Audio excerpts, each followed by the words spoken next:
하나님 말씀 같이 살펴보도록 하겠습니다. 오늘 우리에게 주신 하나님 말씀은 왜 이렇게 여기가 어둡죠? 스크린이 창세기 1장 1절 말씀입니다. 창세기 1장 1절인데 평소보다 조금 어두운 것 같은데 혹시 다른 색깔이 덮쳐져 있는 게 아닌지 좀 모르겠네요. 창세기 1장 1절 말씀 우리 사실 이거 다 외우고 계시죠? 굳이 찾으시지 않아도 다 알 것 같아서 우리 한번 한 목소리로 같이 읽어보도록 하겠습니다. 한 목소리로 같이 읽겠습니다. 다음 슬라이드 넘겨주세요. 네, 같이 읽겠습니다. 시작. 태초에 하나님이 천지를 창조하시니라. 아멘. 디모데 예배 오신 모든 분들 주님의 이름으로 환영하고 축복합니다. 우리 앞뒤 자리에 계신 분들하고 이렇게 한번 인사했으면 좋겠습니다. 실천하는 크리스천이 됩시다. 네. 제가 오늘은요 설교를 시작하기에 앞서서 잠시 조금 우리 기도하는 시간을 조금 가졌으면 좋겠는데 다른 이슈가 아니고요. 며칠 전에 들으셨겠지만 헝가리에서 사고가 있었습니다. 이제 선박 사고가 있었는데 아마 가족들과 이제 관계자분들이 많이 이제 마음이 아파하시는 그런 상황 가운데 놓였을 거라고 생각이 들어요. 우리가 이제 그 사고를 당한 분들, 또 그들의 가족들, 또 모든 관계자들, 그들을 위해서 잠시 우리가 좀 기도하는, 우리가 예배하는 하나님께 그들의 마음 가운데 찾아가 주셔서 만져주시고 위로하여 주시기를 잠시 조금 기도하는 시간을 조금 가졌으면 좋겠는데, 개인적으로 조용히 눈 감고 우리 하나님께 기도하는 시간을 좀 가졌으면 좋겠습니다. 함께 기도하도록 하겠습니다.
고마우신 아버지 하나님, 세상 살다가 보면은 때로 우리가 이해하기 어려운 일들을 만나곤 합니다. 하나님, 우리는 다 알지 못하지만 하나님, 슬픔을 당한 자들에게 하나님의 위로가 임하기를 기도합니다. 전능하신 하나님께서 찾아가 주셔서 아픈 영혼들을 어루만져 주시며 하나님, 그들이 하나님을 알아갈 수 있도록 주께서 그들을 품어 주시옵소서. 저희는 이곳에서 함께 기도할 뿐입니다. 전능하신 하나님께서 모든 상황 가운데 역사하셔서 하나님의 뜻을 이루어 주옵소서. 감사드리옵고 예수님 이름으로 기도드립니다. 아멘. 설교를 시작하도록 하겠습니다. 광차 문제라는 말을 들어보셨는지 모르겠습니다. 사실 이제 이 한자 말보다는 한글 말보다는 그 영어로 된 표현이 조금 더 익숙하실지도 모르겠는데요. 이제 영어로 이 광차 문제를 번역하면 뭐냐 하니까 트롤리 프로브럼이요. 이게 이제 무슨 말이냐 하니까 이게 이제 특별히 그 윤리학에서 이제 다루어지는 그런 실험인데요. 이제 이런 내용입니다. 이제 광차, 이제 이 트롤리가 이제 운행을 하다가 뭔지 아시죠? 이제 기차처럼 생긴 뭐 그런 걸 이제 말하는 거죠. 이제 운행 중에 이상이 생긴 겁니다. 이제 그래서 이제 제어가 안 되는, 제어가 불가능한 이제 그런 상태에 놓이게 됐는데 이제 제어가 안 되다 보니까 이제 브레이크도 안 드는 거죠. 이 상태로 계속 가다가는 그 선로에 하필이면 이제 사람 5명이 이제 서 있는 겁니다. 그래서 이거를 그냥 그대로 내버려 두면 그대로 가서 이제 그 사람 5명을 치게 되고 아마 거기에 치이면 이제 사람들이 이제 죽게 되겠죠.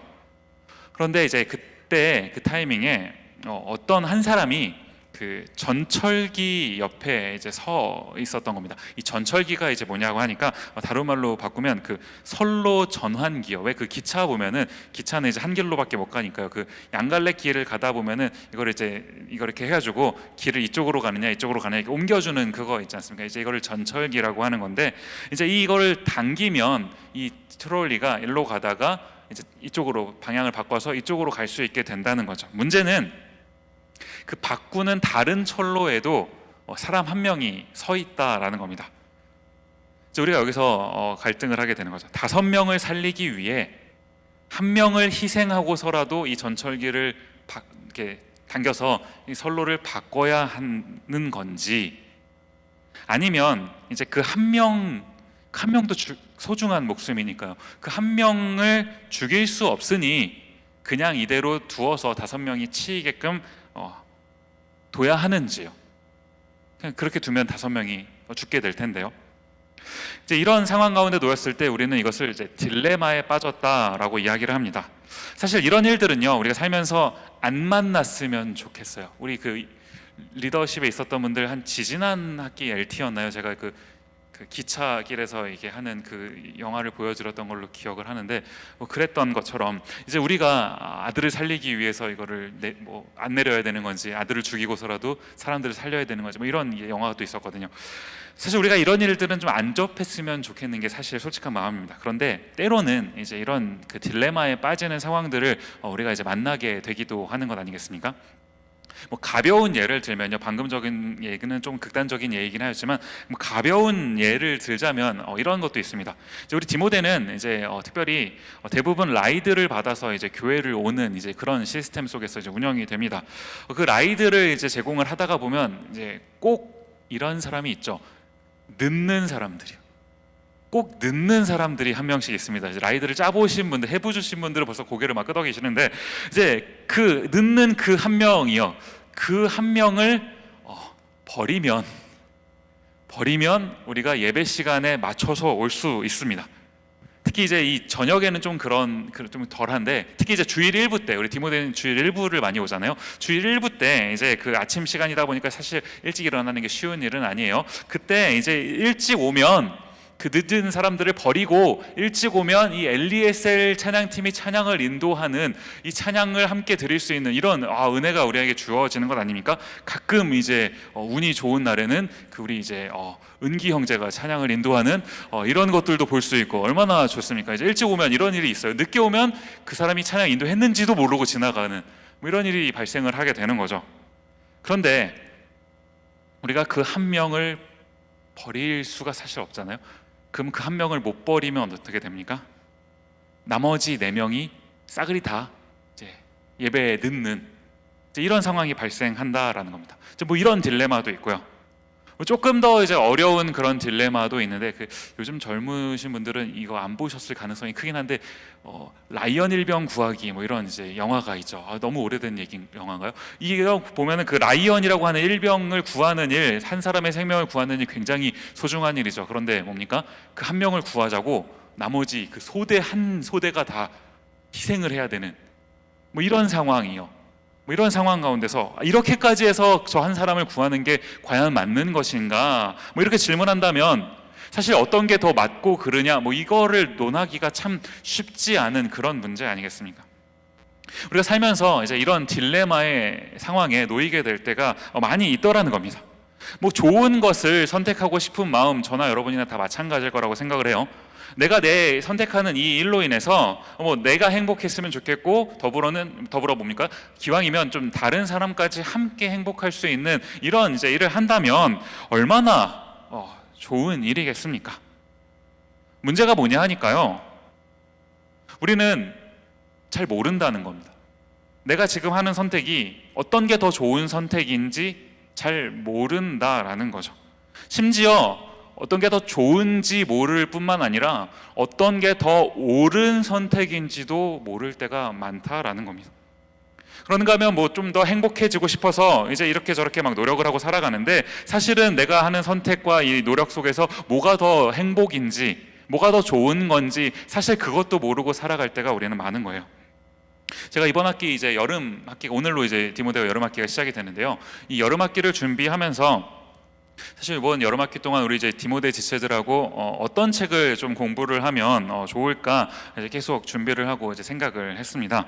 이제 우리 디모데가 오래 계셨던 분들은 아시겠지만 우리 디모데는 이제 이 학제가요 1년 3학기제로 이제 운영이 됩니다. 그래서 이제 한 학기 동안 저희가 보통 이제 한 학기당 성경책 한 권씩을 이제 공부를 해 나가는 이제 순서로 가고 있는데 이렇게 이제 한 학기당 한 권씩 성경을 공부를 하면요 성경이 총 66권이니까 한 권을 다 띄려면 어떻게 돼야 됩니까? 여러분이 저와 22년 동안 이제 디모데 생활을 열심히 하시면 우리가 이제 성경책 66권을 다 공부할 수 있는 이런 은혜가 찾아오게 됩니다. 22년간 디모데에서 함께 하시기를 네. 말이 끝나지도 않았는데 고개를 젓는 사람도 사실 이 성경 66권을 이 청년의 시기에 다 공부하면 너무 좋겠습니다만 사실 우리가 디모데 이 대부분 유학생으로 구성되어 있는데 유학생들이 뭐 사실 길어야 얼마나 여기 미네소타에 있을 수 있겠어요. 그래서 이게 66권을 다 공부하는 건 뭐 쉬운 일이 아닌 정도가 아니라 사실은 불가능에 가깝습니다. 불가능하죠. 그런데 여러분이 이 유학생활을 하시는 동안이요 짧게는 뭐 2, 3년 길게는 뭐 5, 6년 10년 가까이 하신 분들도 계시는데 이 짧은 기간 동안 최소한 성경의 주요 책 몇 권이라도요 뭐 다 주요하지만 그 중에서 몇 권이라도요 이것을 공부하면서 사실 제가 함께 공부하면서 기대하는 거 이 디모데를 통해서 제가 기대하는 거 뭐겠습니까? 여러분과 제가 이 성경책이라고 하는 이 책을 바라보는 이 시각이요 시각 우리의 시각 성경은 66권은 다양한 장르의 책입니다. 다양한 장르로 이제 구성이 되어 있어요. 그런데 이제 이 다양한 장르로 구성된 이 책이 66권의 책이 한 권으로 묶여져서 성경책으로 되었을 때 사실 이 66권 전체가 하나의 이야기를 하고 싶은 것 아니겠습니까? 전체가 하나의 주제를 이야기하고 싶은 거라고요. 어떤 성경을 보더라도요. 우리가 창세기를 보더라도 마태복음을 보더라도 요한계시록을 보더라도 하나의 주제 그 하나의 주제를 볼 수만 있다면 우리가 그 시각을 가질 수만 있다면요 그럴 수만 있다면 여러분이 이 미네소타를 떠나서 다른 곳으로 가시더라도 어디로 가셔서 어느 곳에서 예배를 드리시더라도 이 성경을 통해 예수님을 바로 알게 되고 예수님을 바로 예배하게 되는 그런 삶을 살 수 있겠다 싶은 겁니다. 그래서 제가 이 일을 위해서 여러분과 함께 이 성경책 한 권 한 권을 좀 제대로 된 시각을 가지고 보고 싶다는 거. 뭐 저만 따라오시면 제대로 된 시각을 보실 수 있다라는 게 아니라요. 저도 부족한 인간이지만 그래도 이걸 하고 싶어서 노력하고 있다라는 거예요. 이제 이번 봄학기를 진행하면서 지난 봄학기를 진행하면서도요. 사실 이제 이 여름을 준비하려면 봄부터 제가 이제 준비를 해야 되는 것 아니겠습니까? 여름에 대한 계획을 이제 쭉 세우고 생각을 하고 있는데 이제 복음서를 저희가 봄학기 동안 이제 묵상을 쭉 했었죠. 마태복음을 중심으로 이제 복음서에 대해서 쭉 묵상을 하는데 이제 문득 제 마음 속에 무슨 생각이 이제 들었냐 하니까요.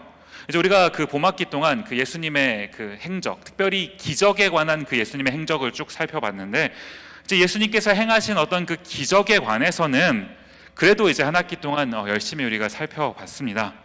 그런데 우리가 복음서를 이제 마무리하면서 어떤 그 우리의 그 관심, 우리의 시각이 예수님께서 행하신 어떤 그 기적 사건에만 머물게 된다면 우리가 신앙생활하는 우리의 그 바람이요, 우리의 바람이 그 예수님께서 행하셨던 그 기적이 나의 삶 속에서도 동일하게 좀 일어났으면 좋겠다라는 그런 정도에만 머문다면 이건 좀 아니지 않겠는가라는 생각을 해보게 되는 거예요. 그 C.S. 루이스라는 분 아시죠? C.S. 루이스라는 분이 이제 이런 말씀을 하셨습니다. 이 기적에 관해서 이분이 한 말씀을 언급하셨는데 참 너무나 탁월한 묵상이다라는 그런 생각이 드는 이제 문구인데 제가 한번 읽어드릴 테니까 한번 잘 들어보십시오. 온 우주에 너무 거대한 글자로 쓰여 있어서 우리 중 덜어는 보지 못하는 이야기가 있는데 사실은 그 똑같은 이야기를 소문자로 바꾸어 말하는 게 바로 기적이다. 무슨 말인지 이해가 한 번 더 읽어드릴게요. 온 우주에 너무 거대한 글자로 쓰여 있어서 우리 중 덜어는 보지 못하는 이야기가 있는데 사실은 그 똑같은 이야기를 소문자로 바꾸어 말하는 게 바로 기적이다. 무슨 말인지 이해가 가시죠? 우리가 지난 학기 동안 이 기적 사건을 통해서 이 소문자의 이야기를 살펴봤다고 한다면요, 물론 그 주님께서 보여주신 그 소문자의 이야기도 의미가 있죠. 우리가 그것도 살펴보고 그 가운데서도 은혜를 누리고 기도도 해야 됩니다. 그런데 한 가지 궁금한 게 생기는 것 아니겠습니까? 주님께서 기적으로 바꾸어서 그 소문자의 이야기를 보여주셨다면 그 대문자의 이야기는 뭘까? 하나님께서 정말 궁극적으로 우리에게 하시고자 하는 그 대문자의 이야기는 과연 뭘까? 질문이 생기는 것 아닙니까? 성경이요, 66권이나 되는 책으로 구성이 되어 있습니다. 이 두꺼운 책, 여러분 성경책 가지고 계신 분들 한번 보십시오. 이 두꺼운 책이 결국 뭘 말하고 싶어서 이렇게 기록이 된 건지, 그 이야기요, 뭐겠습니까? 한 단어로 이거를 줄인다면, 사실 한 단어는 아니고 두 단위로 짧게 이걸 줄인다면 하나님의 계획이요. 하나님의 계획. 하나님은 저와 여러분 한 사람 한 사람을 위한 계획을 가지고 계십니다. 그러는가 하면 하나님께서는 우리 인간, 우리 인류 전체를 위한 계획도 가지고 계시다고요.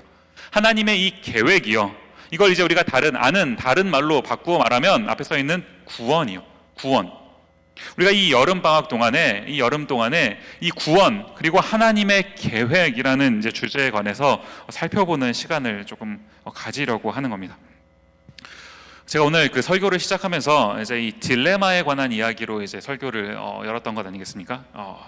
사실 우리는 이제 어떤 것이 더 좋은 것인지도 모르는, 그것을 온전히 판단할 수 없는 이제 그런 존재다라고 제가 말씀을 드렸는데, 제가 이걸 가지고 가만히 좀 생각을 하고 있다 보니까, 가만히 이걸 이렇게 보다 보니까 사실은 이게 관점의 문제다라는 생각이 들더라는 거예요.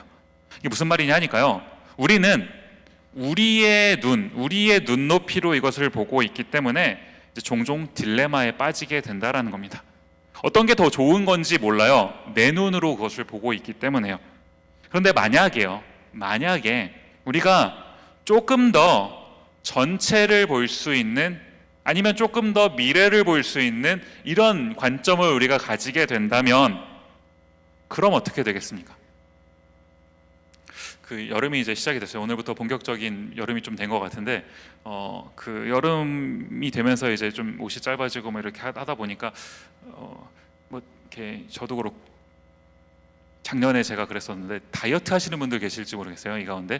저는 사실 올 여름에는 다이어트를 포기했습니다. 작년에 열심히 했었는데 유지가 안 되더라고요. 이게 먹을 거 앞에서 다시 약해져가지고 막 먹었더니 몸무게가 그 작년에 다이어트 시작할 때 몸무게에 거의 지금 돌아왔어요. 거의 제가 80kg의 다이어트 시작했는데 지금 오늘 아침에 재보니까 79kg인가. 이럴 거면 작년에 이렇게 뭘 왜 열심히 했나 싶은, 제가 하여튼 그래고 다 안 하고 있는데요. 아무튼 이제 그 대부분에 계시는 분들 이런 생각하실 거예요. 먹을 거 앞에서 우리가 딜레마에 빠지죠. 이거를 먹을까 말까. 이 여름에 이 북반구 중에서도 이 북쪽에 살면, 제가 보스턴 살 때부터 느낀 건데, 이 여름 되면 해가 길잖아요. 해가 길다 보니까 아직도 낮은 것만 같아서 먹어요. 시간을 보면 8시, 9시인데 이게 낮은 것만 같아서, 아직은 해가 떴으니까 이러면서 막 먹으면 이게 문제가 먹을 거가 앞에 생기면 막 갈등이 돼요. 이거 먹을까? 저도 오늘 걱정이 되는 게, 지금 방금 저녁을 안 먹었거든요. 집에 돌아가면 이제 분명히 이제 먹을 야식이 있고 배가 고파질 텐데, 이걸 먹을까 말까 이제 고민을 하게 되는 것 아니겠습니까? 그때요, 그 고민 앞에서 만약에 우리가 지금은 볼 수 없지만 하나님께 특별히 허락하셔서 우리가 좀 특별한 관점을 갖게 된다면 뭡니까? 내일 아침에 내가 체중계에 올라갔을 때 그 숫자가 무엇인지 볼 수 있는 그 관점을 오늘 밤에 내가 갖고 있다면 우리는 딜레마에 빠지지 않겠죠. 그 숫자를 이미 알고 있다면 먹지 않을 테니까요. 사람이요, 내가 전체를 볼 수 있고 미래를 볼 수 있어서 내가 왜 살아야 되는지에 대해서 안다면요, 사실은 알아도 잘 안 사라져요. 그게 삶인데, 왜 살아야 되는지 알아도 잘 안 사라지는 게 그게 우리의 삶인데, 하물며 내가 왜 살아야 되는지에 대한 그 이유조차 모르고 산다면요, 우리가 어떻게 살겠냐라는 겁니다. 살기는 살아요. 숨은 붙어 있으니까 호흡은 하면서 살기는 사는데 내가 왜 사는지 모른다면 이게 사는 건지 그냥 숨만 쉬고 있는 건지 그냥 존재만 하고 있는 건지 헷갈리는 것 아니겠습니까? 이런 인간에게, 이런 우리에게 하나님께서 우리가 스스로는 절대 볼 수 없기에 하나님께서 다른 방식으로 하나님의 관점을 알려주신 겁니다. 이것을 성경이라고 해요. 하나님께서 우리에게 주신 하나님의 관점으로 세상을 바라보는 안경 같은 겁니다. 퀴즈를 하나 드리면요, 이 성경책이 언제 기록됐는지 혹시 아십니까? 물론 66권이나 되니까 기록 시점이 다 다르죠. 성경 중에서도요 가장 먼저 기록된 책들이 있습니다. 이제 그 토라라고도 불리고 우리가 좀 더 아는 표현으로는 모세오경이라고도 불리죠. 창세기, 출애굽기, 레위기, 민수기, 신명기 이 5권의 책, 이게 이제 가장 먼저 기록된 책인데 그 중에서도 이제 조금 더 먼저, 특별히 이 인간의 그 시작에 관한, 인류의 어떤 최초의 기록에 관해서 기록된 책이 뭐냐 하니까 뭐겠습니까? 창세기죠. 창세기를요 누가 썼습니까?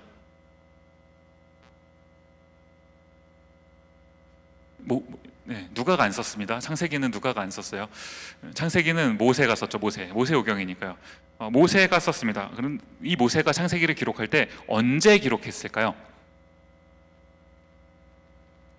사실은 정확하게 몇 년도다라고 알기는 어렵습니다만 많은 학자들이 이제 이 창세기를 연구하면서 동의하는 게 뭐냐 하니까 아마도 모세가 출애굽 초기에 이제 모세와 이스라엘 백성들이 시내산이라고 하는 산에서 약 2년 정도 이제 머무는 기간이 있는 거 아니겠습니까? 아마도 모세가 그때 이제 이 창세기를 기록했을 것이다라고 이제 많은 학자들이 대부분 동의를 합니다.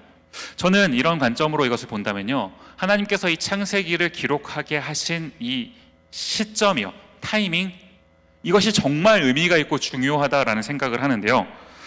왜 그러냐 하니까 하나님께서 이 창세기를 모세를 통해서 기록을 하게 하셨다라고 한다면, 모세가 이 창세기를 썼다고 한다면요, 이 당시에 이 창세기라고 하는 책의 독자가 누구겠습니까? 지금은 저희가 보고 있지만 모세가 썼을 당시의 독자들은 누구겠냐라는 거예요. 이스라엘 사람들 아니겠습니까? 이스라엘 백성들이요. 이스라엘 백성들이 누구입니까?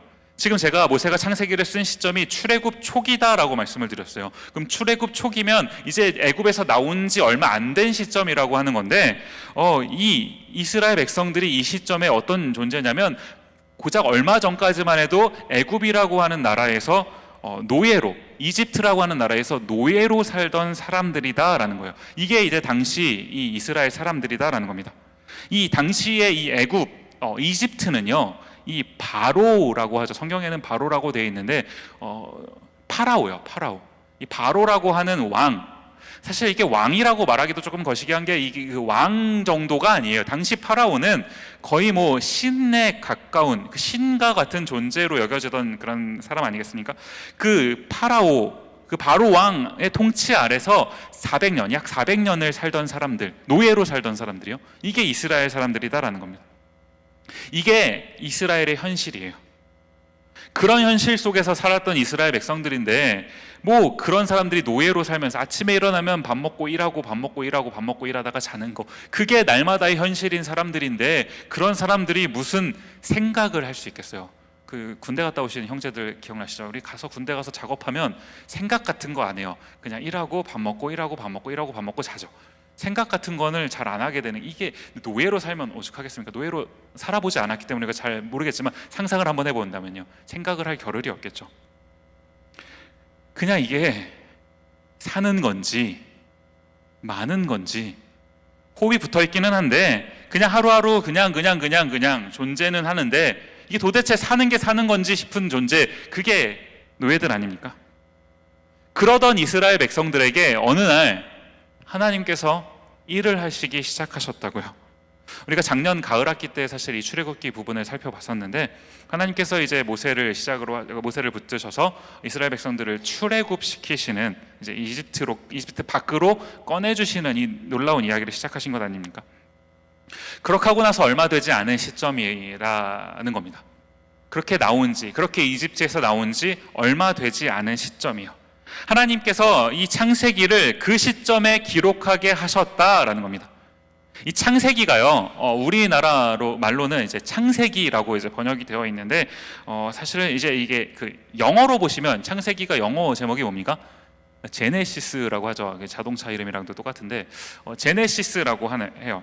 이 제네시스라는 말이 어디서 왔냐 하니까요, 창세기 2장 4절 말씀 보시면요, 이것이 천지가 창조될 때 하늘과 땅의 내력이니 여호와 하나님이 땅과 하늘을 만드시던 날에, 여기 보시면 중간에 이것이 천지가 창조될 때 하늘과 땅의 내력이니 라고 이제 기록되어 있는 것 아닙니까? 여기서 말하는 이 내력이요, 영어로 보시면 the generations라고 이렇게 번역을 하는데, 굳이 번역을 해보자면 오리진, 기원, 이 정도의 이제 느낌으로 이제 번역을 하시면 좋아요. 여기서 이게 이제 헬라어로 게네시스라는 단어를 씁니다. 이 게네시스가 이제 영어로 바뀌면서 제네시스가 된 거죠. 이렇게 해서 이제 우리가 훗날에 이것을 창세기다, 제네시스다라고 이제 번역을 붙였는데, 이렇게 해석을 해도 의미가 참 있는 것 같습니다. 그런데 이 제네시스 혹은 창세기 이런 제목은요, 한참 후대에 붙여진 이름이고요, 가장 처음에 이스라엘 백성들이 이 창세기라고 하는 책이 이스라엘 백성들에게 처음 주어졌을 때 이스라엘 백성들이 가장 먼저 읽게 되는 부분이요, 지금이야 잘 구성된 책으로 돼 있어서 겉 표지도 있고 제목도 있고 장절도 있지만 이 당시에는 그런 거 하나도 없거든요. 후대에 다 붙여진 거고, 그냥 이렇게 보기 힘든 그런 책 같은데 그냥 이렇게 막 그려져 있었을 텐데, 이스라엘 백성들이 이 창세기를 처음 만나게 됐을 때 가장 먼저 읽게 되는 부분이 뭐였겠냐라는 겁니다. 뭐였을까요? 당연히 가장 첫 부분이겠죠. 창세기라고 하는 책의 가장 첫 부분이요, 창세기 1장 1절 말씀. 너무나 유명한 구절이에요. 우리가 한번 이 창세기 1장 1절 말씀을 다시 한번 읽어봤으면 좋겠는데요. 우리 다음 슬라이드요, 같이 한번 읽어보겠습니다. 시작. 센스가 있으신 분들은 태초에 하나님이, 이게 헬라어는 히브리어 원어입니다. 이스라엘 백성들이 처음 창세기를 접하게 됐을 때 위에 있는 창세기 1장 1절 이건 없겠죠. 요렇게 붙어 있어요. 요렇게.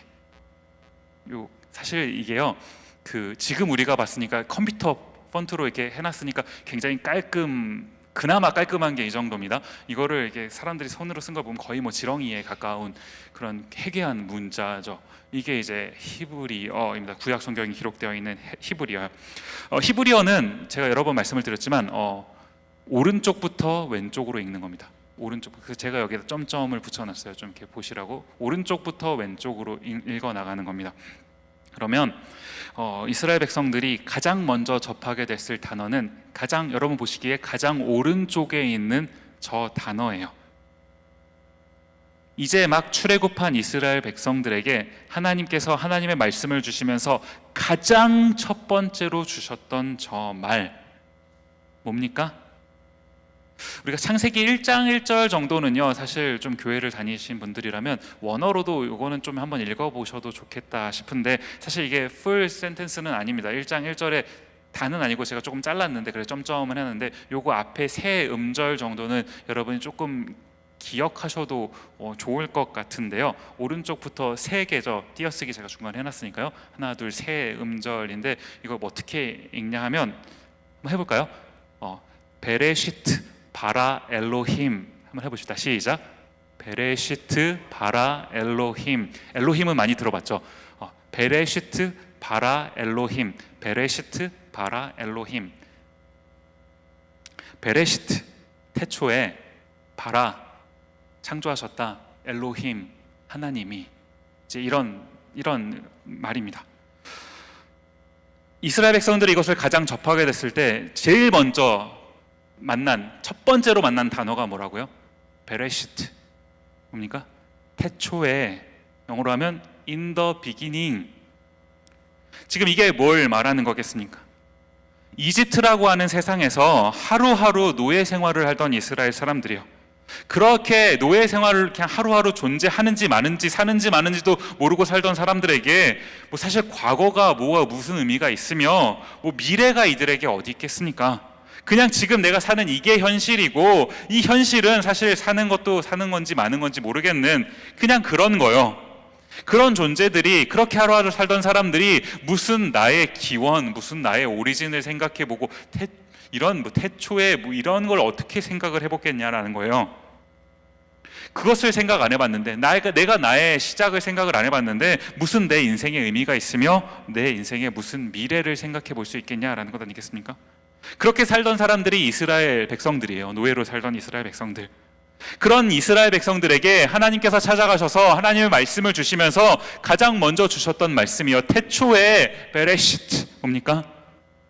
너가 지금껏 살아왔던 이 이집트라고 하는 세상이 다가 아니다라는 거죠. 사실 이스라엘 백성들이 출애굽하면서 이집트에서 나오면서 이 하나님에 대해서 살짝, 아니 사실은 조금 많이 경험해봤던 것 아닙니까? 뭐 10가지 재앙도 경험했고요, 홍해가 갈라지는 이런 일들도 경험했고요. 지금까지 한 번도 애굽에 살면서, 이집트에 살면서 경험해보지 못했던 어떤 그런 특별한 그런 것들을 경험해봤어요. 이게 뭐지? 이게 도대체 뭘까? 뭔가 신비한 일들이 일어나고 있는데, 이런 이스라엘 백성들에게 태초에 라는 말씀을 전해주시면서 뭘 말씀하시고 싶었던 겁니까? 시작이 있었다라는 거죠. 너희의 삶 속에는 시작이 있었다라는 겁니다. 그 시작이 있었고 그 시작을 가능하게 한 그 존재, 나라고 하는 엘로힘, 나라고 하는 그 하나님이 존재했다라는 겁니다. 있다라는 겁니다. 내가 시작을 하게 했고 내가 시작을 하게 했으니 내가 끝까지 이것을 이루어 가겠다라는, 태초에 하나님이 천지를 창조하시니라 라는 이 시작 문구에는 사실 하나님의 이 선언이 들어있는 것 아니냐라는 거예요. 하나님께서 이것을 이스라엘 백성들에게 알려주시면서 원하셨던 게 뭐겠습니까? 너희가 지금까지 이집트, 이 400년 동안 이집트 노예 생활하면서 이게 전부인 것 마냥 살았었는데, 하루하루 사실 의미도 찾지 못한 채 살았었는데, 너희가 경험한 이것이 다가 아니라 내가 너희를 향한 시작부터 끝까지의 계획을 가지고 있다. 내가 이것을 이루어 갈 것이니 너희가 그 계획 속에 지금 존재한다는 것을 깨달아라 라는 겁니다. 그렇다면요, 그냥 사실 처음부터 좋았으면, 계속 좋았으면 되는 것 아니겠냐라는 질문을 해보게 되는 것 아닙니까? 뭐 굳이 이집트 노예 뭐 이런 거 왜 해야 되는 겁니까? 그냥 애초에 안 했으면 되잖아요. 애초에 하나님과 함께 행복하게 살았으면 좋았던 건데, 그냥 하나님의 뜻 가운데서 처음부터 살았더라면 굳이 뭐 이런 복잡한 성경책 보십시오. 두꺼운 성경책 이런 이야기 다 필요 없고 그냥 성경책이 태초에 하나님이 천지를 창조하셨다, 요것으로 성경책이 딱 끝나면 얼마나 좋습니까? 얼마나 깔끔해요. 근데 왜 굳이? 사실 이 부분에 관해서는 이제 다음 주부터 우리가 조금 더 살펴볼 계획을 가지고 있고, 이제 오늘은 이 하나님의 계획에 대한 이야기를 시작하면서 제가 여러분과 함께 한번 질문을 하고 생각을 해봤으면 좋겠는 부분이 있더라는 겁니다. 한 가지 질문을 좀 던져보면요, 여러분, 굿이라고 하는, 선이라고 하는 게 도대체 뭘까요? 좋음이냐, 이 뭐냐라는 겁니다. 그런가 하면 반대로 악, 다른 말로 하면 죄, 이런 건 뭘까요? 좋지 않음이 뭐냐라는 겁니다. 하나님께서 지금 사실 이 이집트라고 하는 어떤 세상에서 그 노예로 살던 사람들을 이제 하나님의 백성으로 바꾸어 가시는, 그 회복시켜 가시는 그 과정 가운데서 이 이스라엘 백성들에게 이 말씀을 주신 거거든요. 하나님께서 이 이스라엘 백성들에게 이렇게 말씀을 주시면서 소개하셨던 창세기의 초반 부분에 이런 내용이 등장을 합니다. 창세기 1장 31절 말씀 보시면요, 1장 31절 말씀입니다. 하나님이 지으신 그 모든 것을 보시니 보시기에 심히 좋았더라. 저녁이 되고 아침이 되니 이는 6째 날이니라. 여기 보시면 중간에 보시기에 심히 좋았더라 라는 그 말씀이 있는 것 아니겠습니까? 이 좋았더라 라는 이 말이요, 이것을 히브리어로 하면, 예전에 제가 한번 말씀을 드렸던 것 같은데 토브라고 하는 히브리어 원어를 씁니다. 이 토브라는 게 뭐냐면 좋았더라요. 하나님이 보시기에 좋았더라. 하나님이 보시기에 좋았던 그 상태를 말해요. 하나님께서 처음 세상을 창조하실 때 그 세상을 만들어 놓으시고는 하나님께서 좋았다는 겁니다. 뭐가 좋았습니까? 내가 의도한 대로, 하나님이 의도하신 대로 이 세상이 창조되었어요. 하나님의 의도대로 모든 게 다 완성이 된 겁니다. 그것을 보시고 좋았다라고 말씀하신다는 거예요. 이게 좋음이라는 거예요. 이게 선, 굿이라는 겁니다. 그렇다면 이 반대는 뭐냐라는 거예요. 좋지 않음, 선이 아닌 거 뭐겠습니까? 뭐가 죄고 뭐가 악한 겁니까? 하나님의 의도에서 벗어난 상태예요. 하나님께서 세상을 만드셨을 때 하나님께서 이제 만드신 그 하나님의 관점으로 이 세상을 바라보고 이 세상을 살아가는 거, 이게 하나님께서 말씀하시는 선한 상태인 건데, 우리 인간이요 어떻게 된 겁니까?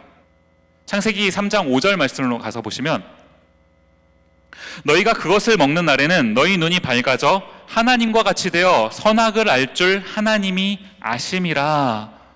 중간에 보시면 하나님과 같이 되어요. 이게 뭘 말하는 겁니까?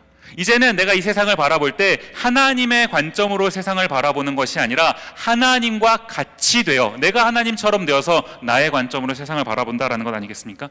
이게 처음 인간에게 찾아온 죄의 유혹이에요. 이 죄의 유혹에 넘어간 인간, 하나님께서 따먹지 말라라고 하신 그 선악과를 따먹게 된 것 아니겠습니까? 그 순간 어떻게 됐습니까? 하나님께서 창조하신 그 최초의 창조의 그 의도, 하나님의 선하신 의도에서 벗어나게 됐다라는 겁니다.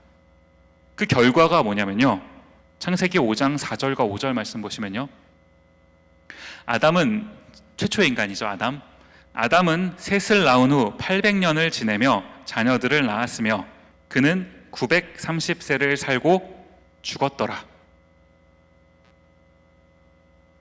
결과가 뭡니까? 죽었더라요. 930세를 살아도 오래 살았다 땡 잡았다가 아니라 죄를 안 졌으면 영원히 살았을 텐데 죽었더라. 이 죄의 결과로 인간은 죽을 수밖에 없는 존재가 되었다라는 겁니다.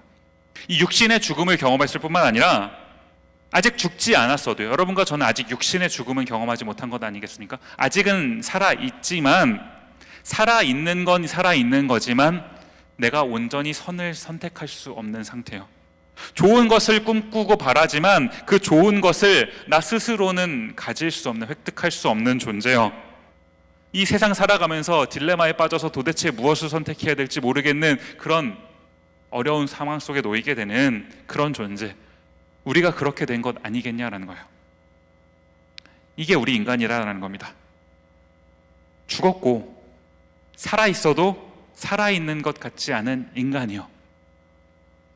아까 전에 제가 이집트의 노예로 살고 있었던 이스라엘 백성들 이야기를 잠시 했었는데, 그들의 상태와 똑같은 건 아니겠습니까? 살아는 있는데 이 과연 살아있는 건지 싶은 그 상태요.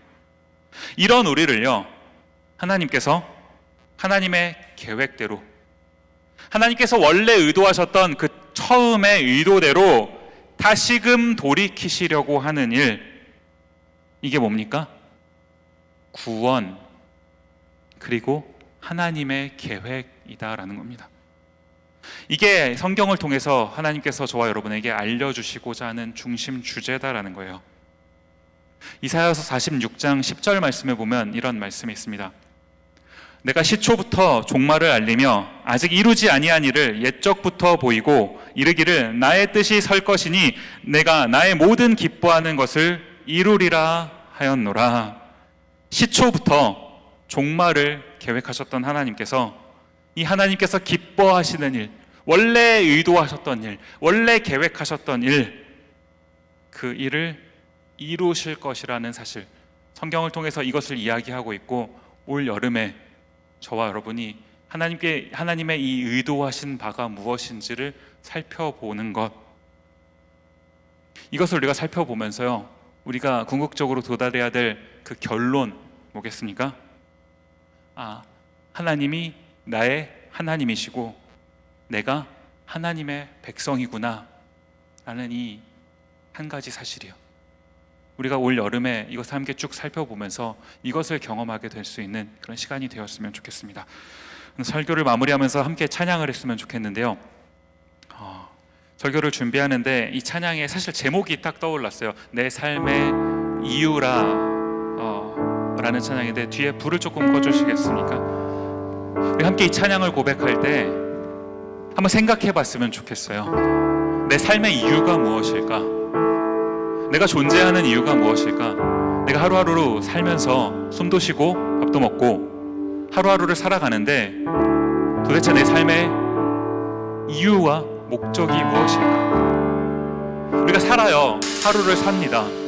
좋은 것을 선택하고자 노력하고 조금 더 잘 되는 일을 꿈꾸며 살아갑니다. 그런데 사실 내 원대로 되지가 않아요. 우리는 항상 어떤 딜레마에 놓이게 됩니다. 잘하고 싶은데 잘 안 되고, 심지어 잘하는 게 뭔지도 모르겠고, 심지어 옳은 게 뭔지도 모르겠는 이런 상황 가운데 놓여요. 하나님의 의도하신 그 상태에서 벗어났기 때문이라. 저와 여러분이 가지고 있는 이 죄성이 하나님께서 우리를 처음 창조하셨을 때 그 원래의 목적에서 우리를 벗어나게 하셨다고요. 벗어나게 했다고요. 하나님께서 우리에게 원하시는 것, 이 성경을 통해서 저와 여러분에게 원하시는 거 뭡니까? 다시금 돌아와라. 내가 원래 창조했던 그 창조의 목적대로 다시금 돌아와라. 내가 이 일을 이루어 갈 것이다. 우리가 이것을 통해서 이 관점 속에서 내 삶의 이유가 무엇인지를 생각해 봤으면 좋겠는 겁니다. 여러분의 삶의 이유가 무엇인지를 생각해 봤으면 좋겠다고요. 좋은 취업, 결혼하는 거, 돈 많이 버는 거, 뭐 중요한 주제이지만 이것이 우리 삶의 궁극적인 목표는 아니지 않겠습니까? 도대체 나는 왜 살아가는가? 왜 존재하는가? 한번 이 찬양을 고백하면서 이 질문에 대해서 곰곰이 생각해보는 시간을 가졌으면 좋겠습니다. 같이 한번 찬양하면서 나아가도록 하겠습니다. 예수는 내 힘이요, 예수는 내 힘이, 나의 기쁨, 내 참 소망, 나의 기쁨, 내 참 소망, 그 이름의 생명이, 그 이름의 생명, 내 삶의 이유라. 살아갑니다. 오직 주만 따라갑니다.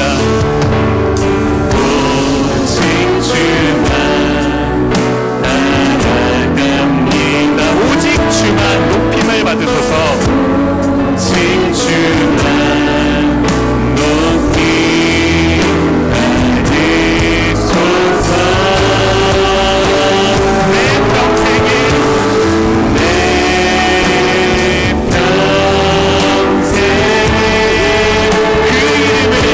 선하심을, 이름을, 그 선하심, 세상의 노래입니다. 세상의 노래합니다.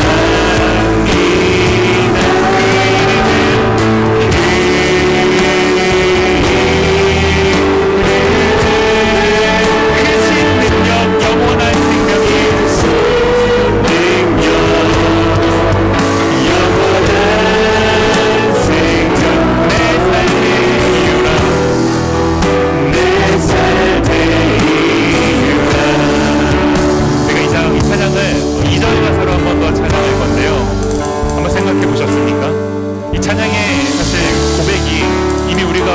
생각해야 되는지, 무엇을 결단해야 되는지 말해주고 있어요.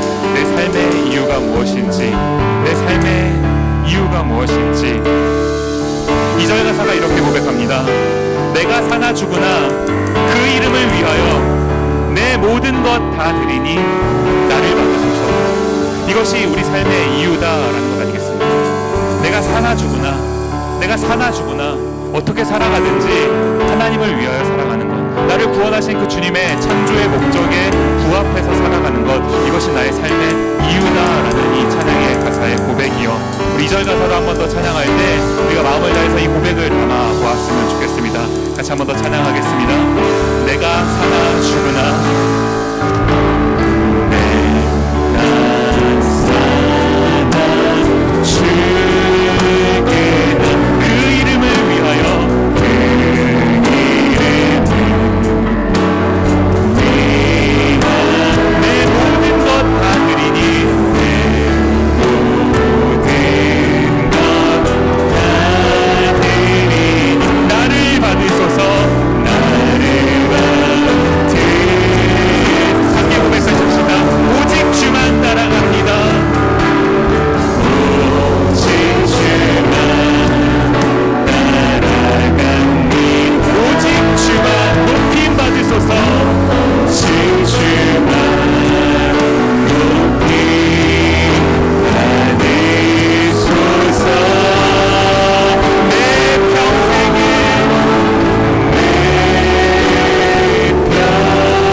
가졌으면 좋겠는데요. 우리 조용히요.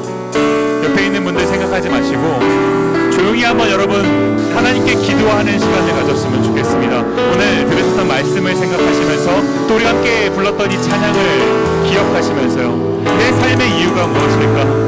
내 삶의 이유가 무엇일까? 하나님께서 나를 살아 숨쉬게 하셨는데 그 삶의 이유가 무엇일까? 하나님은 구원 그리고 하나님의 계획이라는 원대한 꿈을 가지시고 이 세상을 이끌어 가시는데 그 하나님의 계획 속에서 하나님의 구원 역사 속에서 내 삶의 이유는 도대체 무엇일까? 한번 하나님께 질문하시고 한번 생각해보는 시간을 가졌으면 좋겠습니다. 함께 기도하면서 나아가도록 하겠습니다. 함께 기도하시겠습니다.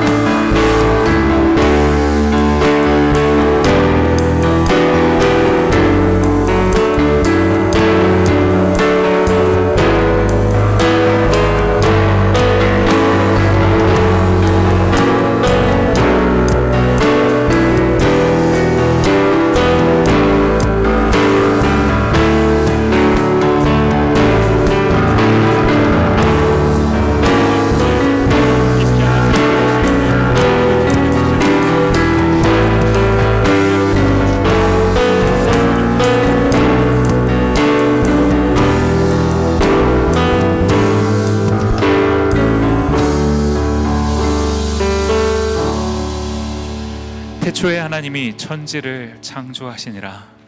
태초부터 계셨던 하나님, 또 마지막까지 우리를 인도하실 하나님, 시작부터 끝까지 우리 가운데 계획을 가지고 그것을 계획하셨고 이루어가고 계시고 언젠가 이루실 그 주님, 그 주님의 계획하심이 있다면 그 주님의 계획하심 속에서 하루하루를 살아가는 우리 삶에 이유가 있을 줄 압니다.